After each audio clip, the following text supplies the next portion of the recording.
And now for the thrilling conclusion between Captain Telis and Inkars, and here we are with Slaanesh versus the Ogre Kingdoms. Yes, indeed. Can potentially be a tough matchup for Slaanesh, but Captain Telis has got quite a wild build here, focusing on DPS. He's got 4 Forsaken in the front line, 3 Spawn to back them up. So looking for that sweet soporific musk to help offset the combat stats here of the enemies. Riders of the Mighty Serpent, some more Marauder Horsemen, and then there's also a couple of Seekers of Slaanesh out on the flanks for the Ogres. We see those Lead Belchers already popping off, getting to Pavane for their troubles. Got some Man-Eaters and a couple of Iron Guts mixed in here with some Pigback Riders and Trappers. Just a Slaughtermaster of Beasts, actually, looking for some AoE damage, probably. But yeah, that Pavane's going to draw these Lead Belchers into combat here. Very essential to take care of this higher value ranged unit. They can be crushed in melee relatively easily. The high DPS, high weapon strength of both the Spawn and the Forsaken will do quite well. But we see the counter charge here. The Amble Peak Greyback Yetis, Regiment of Renown, Man-Eaters also jump in, and very quickly that engagement's going to turn pretty badly against Slaanesh in the center. Zazel also drops down. He's got his Demon Blade active. What else is he rocking here? We saw the Acquiescence and Pavane, so there you go. But Seekers do manage to get in here. Lead Belchers completely eliminated. And out on the flanks, the Slaanesh unit's doing a pretty decent job. These Man-Eaters trying to detach from a unfavorable situation, get over to relative safety. Kind of group up with the rest of the big heavy hitters here. Nice Flock of Doom hits all these units. Doesn't hit any of the Seekers critically. They're probably the most vulnerable of any of these Slaanesh units to that particular spell, but still is going to do some pretty good damage to these Forsaken. A little bit of damage to the Spawn as well. But yeah, the Nobblar's just getting absolutely messed up here. Really not able to set their feet and fight very well. But Rise of the Mighty Serpent charge on in. They're going to get huge damage on them. Seekers also managed to get a little bit of a flank engagement here, but Man-Eaters are there. Maskers popped. So we're going to get some extra weapon strength. And Slaanesh Forsaken also piling into this engagement, so both sides escalating pretty significantly out on this flank.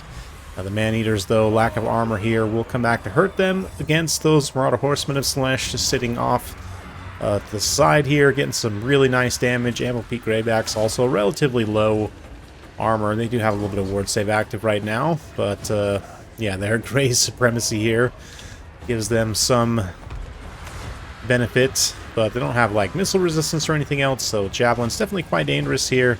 You see a Flock of Doom on them from the Ogres. That Lord Beast caster relatively unopposed right now. Zazel's been having a hard time just getting blocked in by the big heavy mass and locked in Yeti jail. Would be the first time probably he's been locked in Yeti jail, but the Amble Peaks with their Frostbite able to mostly keep him on the ground. It does look like maybe he'll pop away. Nope.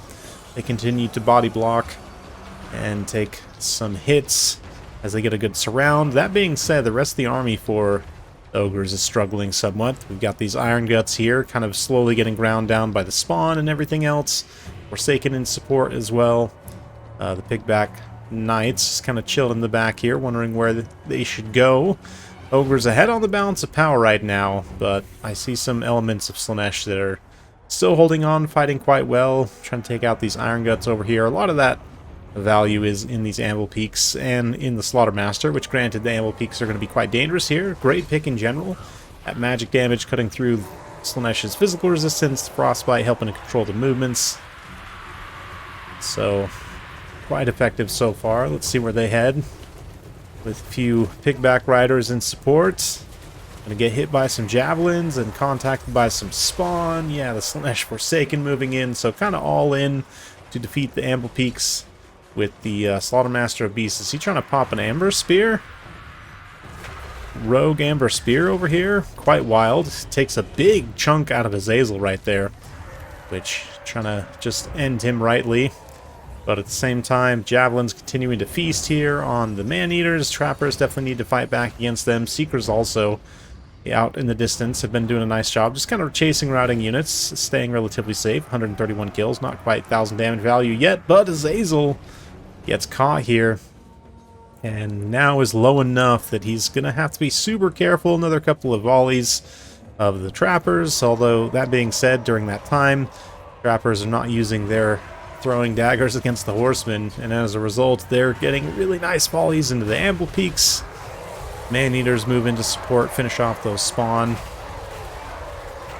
But, yeah, you see the javelins just continuously picking off models here. It's going to be a huge problem. There's only a handful of man-eaters remaining, like literally 2 or 1 in that unit, 5 in the other unit. They're going to get routed off. So the one man-eater might just go down swinging here, so to speak. But, yeah, now this is quite dangerous. We've got some Marauder Horsemen here with plenty of ammo, can kind of kite it a little bit. Azazel critically survives there, does not go down to demonic instability. And suddenly things are not looking great for Inkars here. Captain Telis is a pretty good position despite balance of power.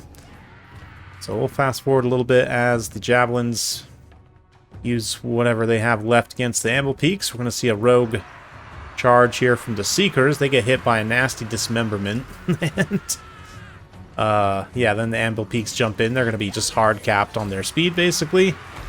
Little flock of doom. They managed to mostly get away, but take some pretty bad damage in the process. That being said, the Marauder javelins as well, continuing to make their presence felt. Pigback riders have at least a little bit of anti-large to countercharge in here, and they do massive damage to those Seekers. Oh, Ogres definitely not out of this. I mean, I thought Slaanesh might have a advantageous situation, but it looks like Marauder Horsemen have pretty much used up all their ammunition. Yeah, just having to chase routing units the old-fashioned way, although we do see a Pavane here. And Acquiescence on the amble peaks as the Horsemen try and take them down. Azazel's going to risk one final engagement with his Demon Blade, Sweet Sorrow active. Ooh, does manage to rout the amble peak Greybacks. Suddenly the Slaughtermaster's all by himself here. All it was going to take, ooh, Amber Spear, point blank, perhaps. Oh, brutal snipe. Absolutely brutal snipe. I honestly think Azazel, I don't know if he has enough health to really cycle charge that out effectively. But, yeah, really nicely done by Inkars to just finish the game with that, that Amber Spear. Not a super commonly seen spell, but quite effective in sniping out little Azazel. I'm pretty surprised, actually. He's able to hit that. I mean, granted, he's right next to him, but yeah, Azazel's a pretty small target there. I don't know, maybe if he had tried to hard land, he could have dodged it, but nonetheless, very epic conclusion to an epic series. Big thanks to Telis for sending that one in, and sending in a series loss. Granted, all 3 games were fantastic, so I definitely appreciate it, but yeah, overall, on his side, I actually kind of like this, just going for, like, damage. The Seekers are the one thing, they're just... man, they're so painfully squishy. I might honestly, like, try and switch a little bit of the value around here to maybe just take 1 Heart Seeker instead, or, like, yeah, I have to think about it a little bit, but maybe you could fold some value in from one of these other units here and try and take 2 Pleasure Seekers, rather, not Heart Seekers. Yeah, Pleasure Seekers, that way they have the Feasting with Fear. They can kind of passively regenerate a little bit as they're chasing routing units, have a little bit more punch as well, but... yeah, I mean, the Seekers themselves were ultimately pretty successful. Marauder Horsemen, of course, super jacked. Unfortunately, the Rise of the Mighty Serpent kind of got caught in an engagement there. Had they been able to preserve their ammunition into the late game, that would have made a pretty decisive difference here with their anti-large javelins. But credit to Inkars for catching them. And the Spawns also did quite well.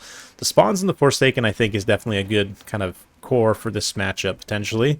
And the other supporting troops, yeah, Marauder Horsemen, definitely very good here as well. I don't know, I'd probably change out the Seekers for me personally. Find my micros often too sloppy to make them effective, but Inkars here did a great job with the Lore of Beasts. That brutal couple of Amber Spears there, love to see it. His infantry does okay. One Man-Eater does quite well, and it's a respectable value on the Iron Guts also. The Trappers, pretty good in this matchup. I don't know. Again, hindsight 2020, maybe just change these Flingers out for more Trappers, just because the mobility of Slaanesh makes it very hard to protect those Flingers, whereas the Trappers can get a little bit more damage, and they have their little traps thing. And anyway, yeah, Amble Peaks were definitely a MVP for the Ogres, though. Love them in this matchup. Yetis in general are pretty good here, but the Amble Peaks in particular with their little defensive buff. Yeah, we're already on Ogres here, so Yetis in general, like I said, Frostbite, magic damage, just fantastic. And then the Amble Peaks pick up this extra passive here, which, again, gives them some extra defensive capability, damage resistance, always nice, and extra weapon strength, always nice against Slaanesh as well, get some extra punching power. So yeah, overall, very fun stuff. Hopefully you guys enjoyed that game, that series. I know I sure did. If you did, be sure to like and subscribe. I appreciate you all. Thank you all for watching. We'll see you next time.